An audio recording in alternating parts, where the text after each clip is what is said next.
Finally, we have some leaked price and specs for the Kia EV9.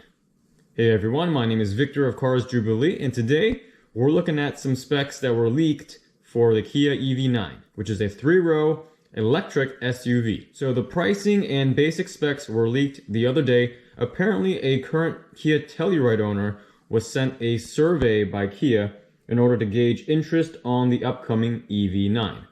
Kia essentially showed them the proposed pricing and specs spread out over 5 different trim levels. Well, that Telluride owner then sent the survey to Electric, and now we have our first look at the proposed specs. So shout out to that owner for sharing. Starting with rear-wheel drive, we have a standard range battery with 200 horsepower, 220 miles of range at $56,000.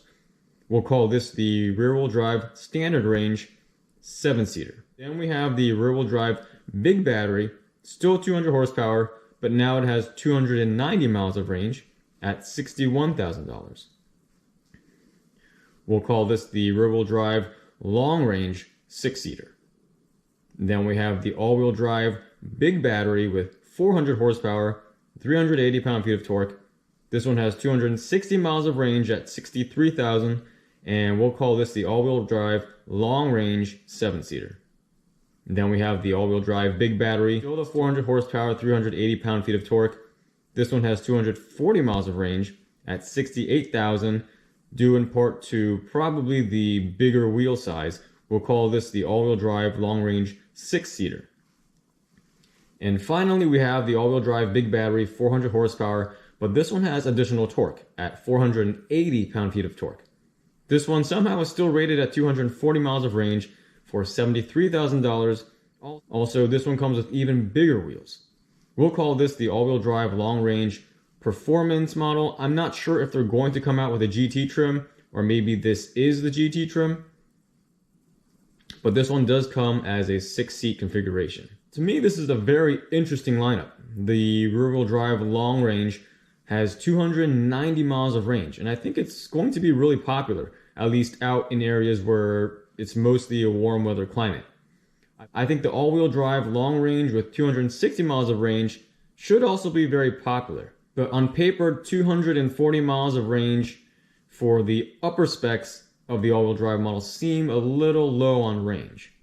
My fear is that a lot of prospective buyers are just going to look at the range on paper and think, that's not enough. Might cross it off just because it doesn't have close to 300 miles of range on paper.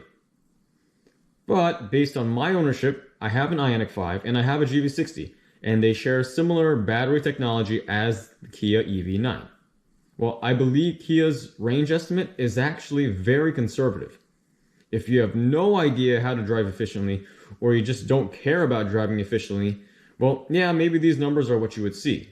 So maybe you would see a max range of 290 miles with the rear-wheel drive, or a max range of 260 with the all-wheel drive. Or maybe you live in cold weather climates. Maybe these are the realistic cold weather range numbers. But if you drive in warm weather climates and you're typically an efficient driver, or you plan to actually learn and perfect your efficiency driving skills, you could see way more.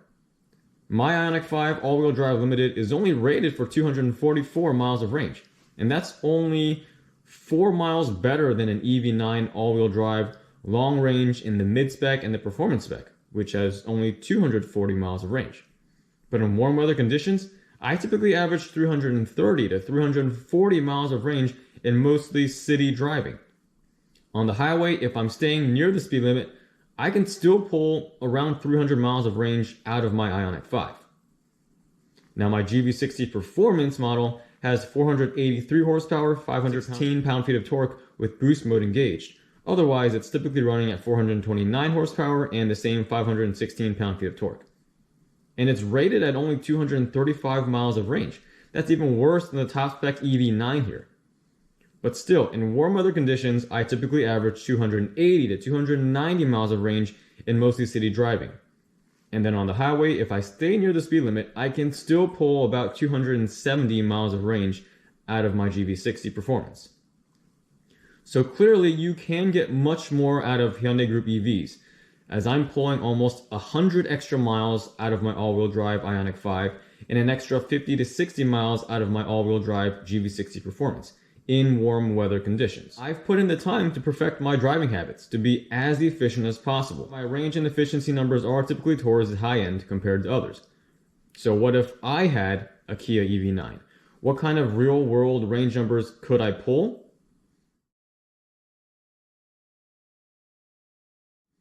Well, this is just my best guess, and honestly, I would love to get behind the wheel and do some actual range tests to prove my theory.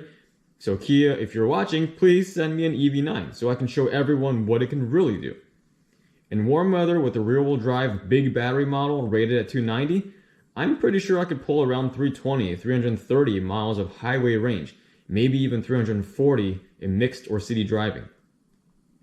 What about the all-wheel drive big battery model rated at 260?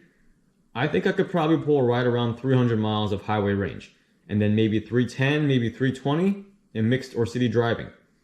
Now the top spec or the performance model is the one that I think won't break 300 miles of highway range or mixed city driving. My GV60 Performance is a pretty good barometer for what to expect with the EV9's top spec model. The EV9 is also heavier, it's bigger, it's boxier, so it's probably less aerodynamic. So I'm thinking probably around 270 miles of highway range, maybe 280 in mixed city driving. Let me just remind you guys, I think my numbers are best case scenario since my driving habits skew towards the very efficient side.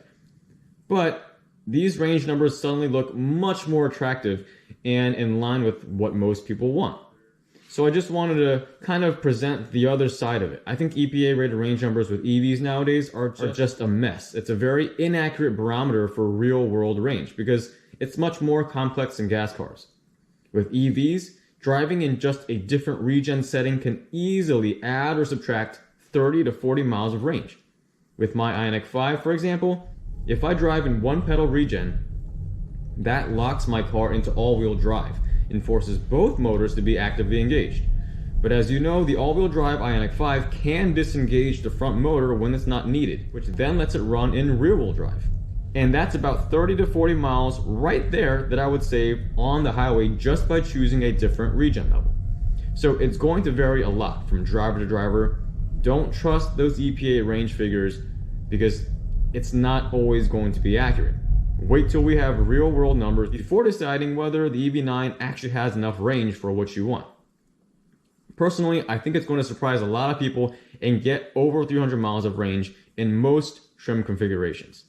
Well, at least that's the case for warm weather climates. If you live somewhere where it gets a little cold, things might look a little different.